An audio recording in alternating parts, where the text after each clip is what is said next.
And then the last one's going to be stick aft. All right, so this one's pretty important from your instructors.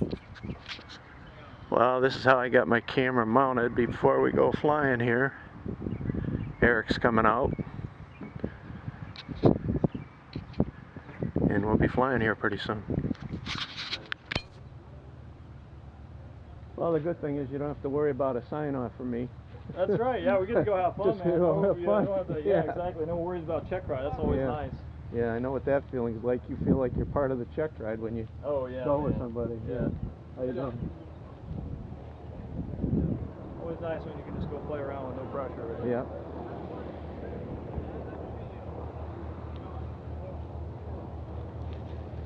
I'm going to show you the interior while you guys are up there.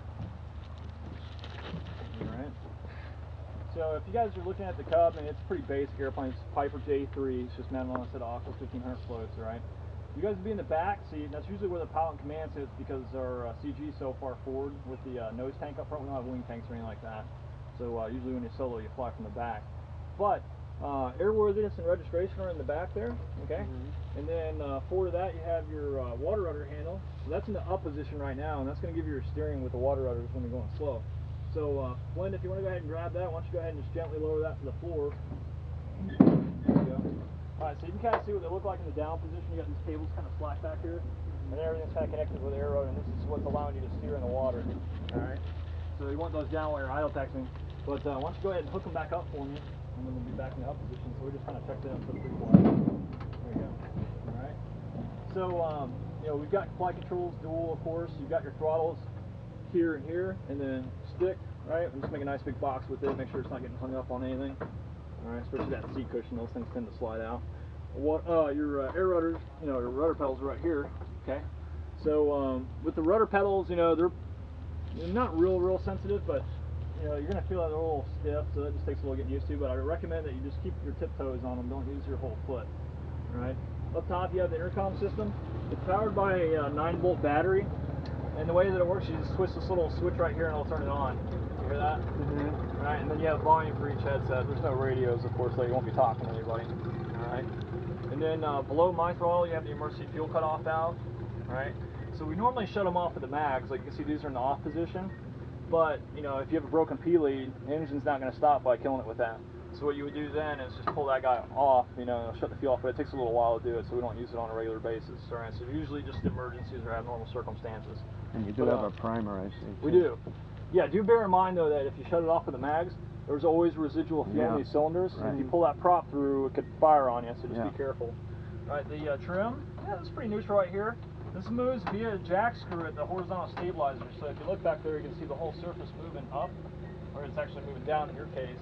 And then if we roll it forward, it raises that surface up, and that gets us nose down trim. So forward is nose low, aft is nose up. So feel free to use that however you need to. I do recommend more nose up trim than anything though. The CG is pretty far forward, so you're going to need a lot of help getting that stick back when you come in to land. Alright. Over here you have the car beat. That's in the on position, forward is off. The instructor will get that when they're flying with you, but just, you know, anytime you need it, just call for it and we'll get it for you. You can reach it from the back. You can, yeah. Yeah, it's a little bit of reach, but you can do it. And then, you know, altimeter set to 0 here. Get your primary blocks, right? Center gauges, you know, pretty straightforward stuff. Fuel strainer for the fuel tank is right here. If you look up this little gallon tank, it's got a little gas, but you see this little brassy looking round piece right here? You can pull up on that and it'll strain fuel out the bottom of the airplane. You can hear it coming out the bottom there. Alright. So that goes out the bottom of the hose through the bottom of the airplane. We won't want to do that once it's in the water, just for pollution, obviously. But first flight day, you can catch it in a little bucket and inspect it or look at it for the fuel strainer. Alright. And then we have a spare battery down here in case the intercom goes dead. Alright. This door, we're going to fly with it down, but you know, if we do have them up, 3 guys, push the handle down and it locks these pins in, and then you can raise it up like that and it'll lock it into place. And if you need to get out, you push down and then drop the door. Alright. So I always brief people on how to use the door, especially if they're not familiar with the airplane. It's good to have it. Alright. So that's the interior. Pretty easy. Alright. So now we're going to go forward up to the engine. I'm going to show you all that fun stuff. Alright. So up front you have a Continental C85. These are 100 horsepower though. They have the bigger cylinders, bigger crank, more like an 0200. All right, so STC'd for that. 12-gallon fuel tank up front. There's your fuel gauge. Very high tech, right? So yeah, like I did yesterday, this thing's burning down and it gets stuck and doesn't want to come out. You think you have less fuel than you do, or you have more than you do. You know, obviously it's inaccurate, right? So most of these airplanes are going to get you right at about 2 hours of fuel. All right, not much beyond that. All right, so usually I'm coming home at about hour and a half to hour 45, somewhere in there, depending on the tail number. You know, honestly, beyond that, my butt can't handle sitting in these planes much longer anyway. So it usually works out pretty good. But with that said, I always carry a watch with me, and I say, okay, I'm leaving at 10 o'clock. Need to be back before noon. You know, and that way you're never going to run out of gas, because we always top these off. You know, unless it's on your check car, will be half fuel in that case. But all right, so they burn about 6 gallons an hour, you know, roughly. All right, so for the oil, we're looking for between 3 and 4 quarts.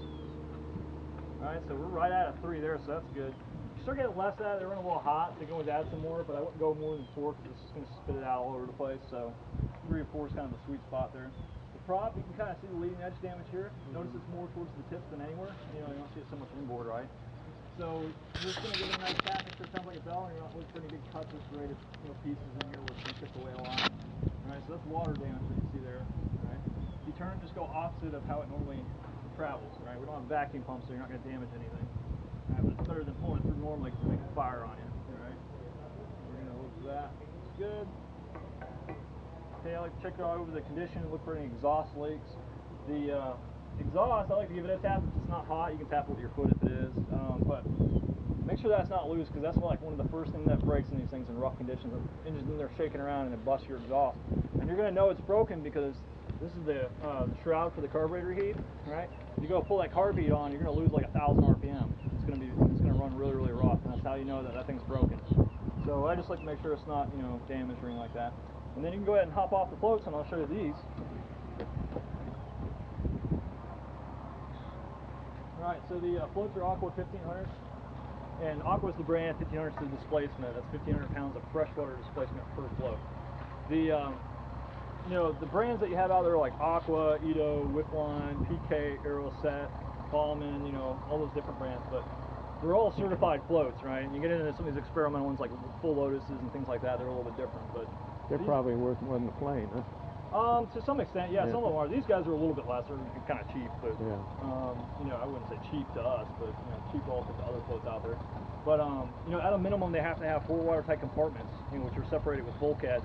And this guy has 7, right? So if you kind of look in here, you see what an average compartment looks like. You know, it's just got panels between each compartment that kind of seal them off. That way water doesn't move around and change the center of gravity.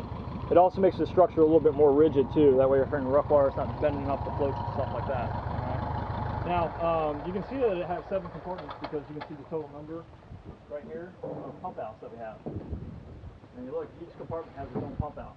And there's a little hose that, you know, that you saw in there connected to that pump out.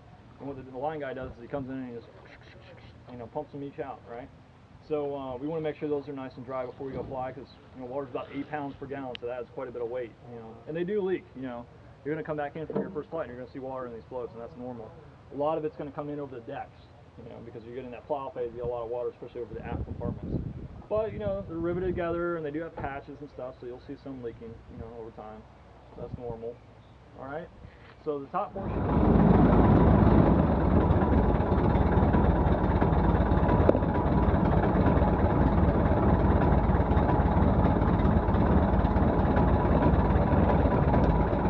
Okay, can you hear me all right? Loud and clear. Alright, good deal. Alright, I've got the flight controls.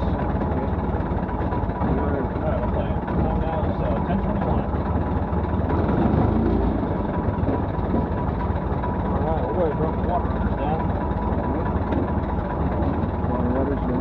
Okay, now let's switch back. Back into the water taking out. This stuff, these caterpillars, you see how we kind of mow this down, so we're kind of coming back in there. It's pretty deep. You know, it's like water. So, shower and all that stuff, but we're just going to head down in here and kind of see the wave moving, it's kind of going that way, so it's just kind of quartering off our shoulder here, but for the most part it's a pretty light wind, so we'll get down to the far end of the lake here, we'll run up and kind of hang out for a bit, and I'll show you that first takeoff. So I'm going to go ahead and give you the flight controls. Alright, you're playing. Alright, so let's go ahead and just head down where the other Cub is there. In the meantime, if you want to get a feel for the pedals, it's a little stiff, but for the most part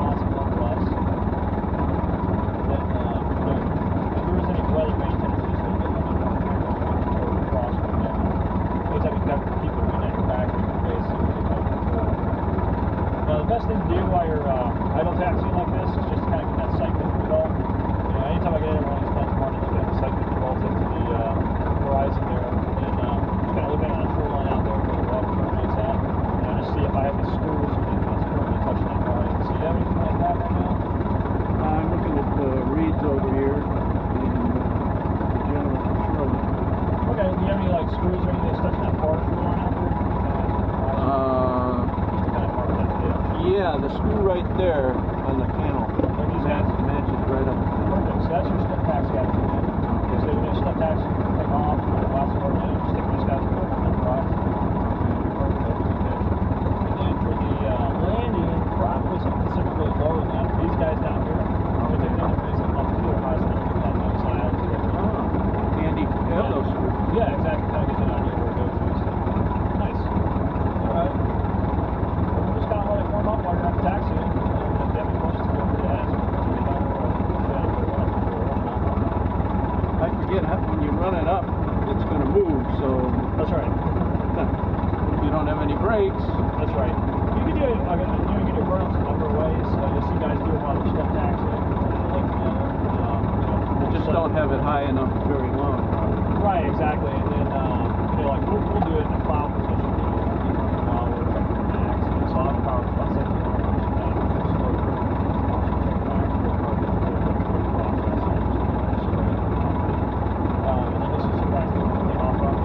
Like doing that because it's a little bit distracting.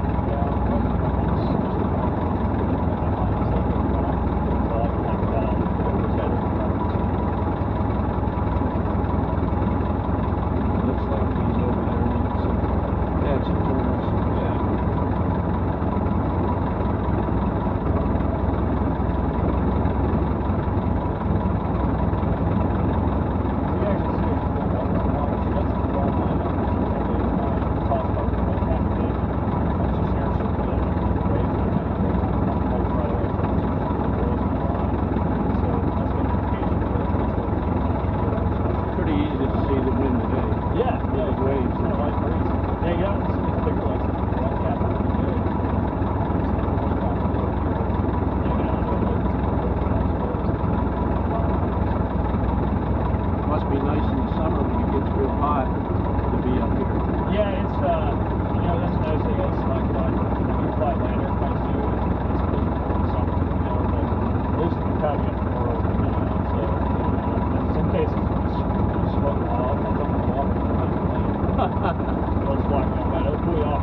Yeah.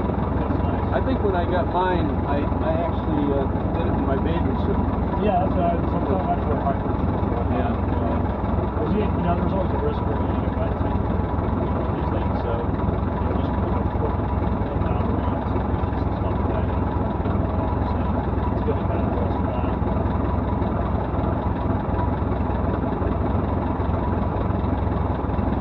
Ready to go there. Got a lane lined up.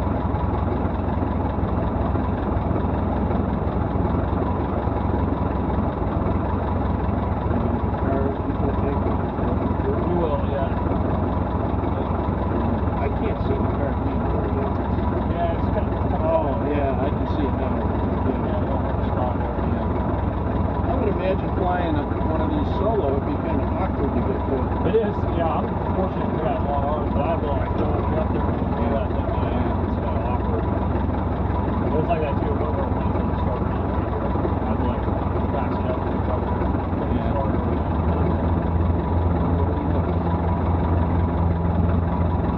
Let's see, definitely take off on the window. Let's see, it's got all this stuff now. Like those, you got it. Alright, so we're just going to do a quick run. Same thing.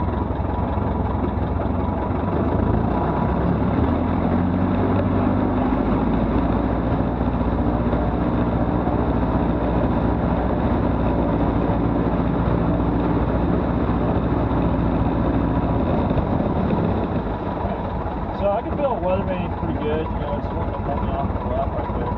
So go ahead and turn the carpet off. It doesn't want to. We're going to run a car check list and they'll kind of line us up. So the carburetor meetings off, they're clearing the area. Water runs through what? Raise them up.